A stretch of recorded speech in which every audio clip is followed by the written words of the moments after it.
عن ابی سعید الخدری عن النبی صلی اللہ علیہ وسلم قال لتتبعن سنن من كان قبلكم شبرا شبرا وذراعا بذراع حتى لو دخلوا جحر ضب تبعتموهم.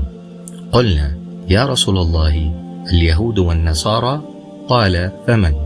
ابو سعید خدری رضی اللہ عنہ سے روایت ہے کہ نبی کریم صلی اللہ علیہ وسلم نے فرمایا تم اپنے سے پہلے امتوں کی ایک ایک بالشت اور ایک ایک گز میں اتباع کرو گے، یہاں تک کہ اگر وہ کسی گوہ یعنی چپکلی کے سوراخ میں داخل ہوئے ہوں گے تو تم اس میں بھی ان کی اتباع کرو گے. ہم نے پوچھا یا رسول اللہ کیا یہود و نصارہ مراد ہیں؟ فرمایا پھر اور کون؟